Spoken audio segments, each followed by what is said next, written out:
જીવદયાની વાત તો ઘણી સાંભળવામાં આપણને મળતી હોય છે, જો કે અણબોલ્યા જીવોની સેવા એકલ દોકલ લોકો કરતા આપણે સમાજમાં જીવનમાં જોતા આવ્યા છે। પરંતુ પાટણ પંથકનું કાતરા ગામની જીવદયાની વાત તો કદાચ રાજ્ય કે દેશમાં ક્યારેય કોઈએ ના સાંભળી હોય તેવી છે, કારણ કે આ ગામની જીવદયાની ધરોહર એક અલગ ઇતિહાસ ધરાવે છે। તો શું છે કાતરા ગામની જીવદયાનો ઇતિહાસ? આવો જોઈએ આ અહેવાલ। પાટણ જિલ્લાના કાતરા ગામે છેલ્લા 150 વર્ષથી ચાલી આવી છે એક અલગ પરંપરા। ગામની લોકવાયકા મુજબ આ ગામમાં 150 વર્ષ પહેલા ગામના વૃદ્ધ માણસોએ ગામમાં જીવદયા જળવાઈ રહે તે માટે એક બંધારણ બાંધ્યું હતું, જેમાં નિયમ લાગુ કરવામાં આવ્યો હતો કે ગામમાં તમામ શ્વાનોને પહેલા જમાડીને જ બાદમાં ગામવાસીઓએ જમવું, પરંતુ શ્વાનોને દરરોજ રોટલા એક માણસને નાખવા ના પડે તે માટે એક ધોકાને લાવવામાં આવ્યો ને ધોકાનું નામ ધર્મનો ધોકો રાખવામાં આવ્યું અને ગામમાં ધર્મનું બંધારણ બાંધવામાં આવ્યું કે આ ધોકો દરરોજ એક ઘરથી બીજા ઘરે લઈ જવાનો રહેશે। જેના ઘેર આ ધોકો આવે તેને શ્વાનો માટે 2.5 કિલો લોટનો રોટલા બનાવવાનો અને તે ગામમાં આવેલા શ્વાનોને બોલાવીને તેમને જમાડવા બાદ જ ગામવાસીએ જમવું। આ નિર્ણયને ગામ લોકોએ વધાવી લીધો અને આ નિયમ આજે પણ ગામમાં ચાલુ જોવા મળી રહ્યો છે। જો કે શ્વાનો માટેના રોટલા બની ગયા બાદમાં આ ધોકાને બીજા ઘરે પહોંચાડવામાં આવે છે। આ 150 વર્ષ જૂની પરંપરા આજે પણ કાતરા ગામમાં જાળવવામાં આવે છે, તે એક નવાઈની વાત છે। અમારા કાતરા ગામની પરંપરા જાણવા જેવી છે। કાતરા ગામની જીવદયા પ્રેમી પ્રજા બહુ જ છે।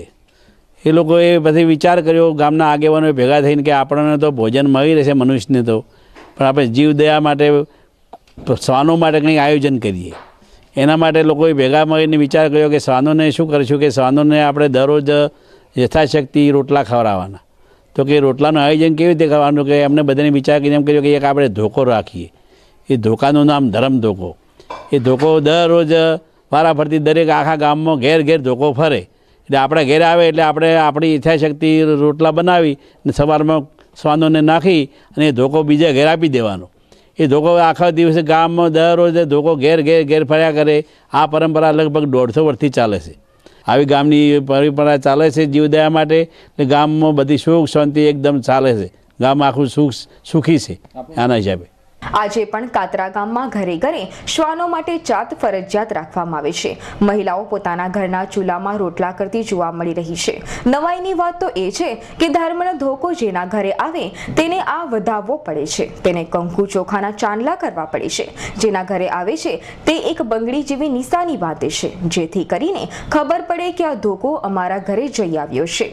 નાત જાતના ભેદભાવ ભૂલી સમગ્ર ગામ શ્વાનોની સેવાની આ અનોખી રસ્મ નિભાવી રહ્યું છે।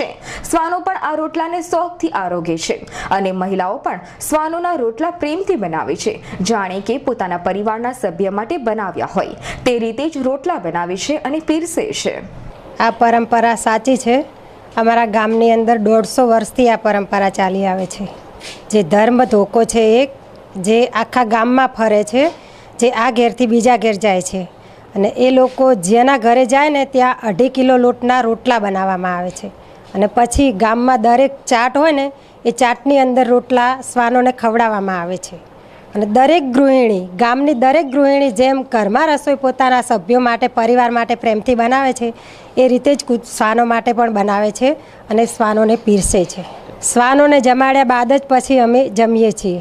ટેકનોલોજીના આ યુગમાં આ લોકોને પોતાના પરિવાર માટે જ સમય નથી, તેવા કપરા સમયમાં જીવદયાની આ કાતરા ગામની પહેલ સાચે જ માનવ ધર્મને સાજે તેવી અને નિસ્વાર્થ સેવા બની રહી છે અને સમાજમાં જીવદયાનો આગવો સંદેશો આપવા આગળ આવી રહી હોય તો કહેવામાં આવે તો નવાઈ નહીં।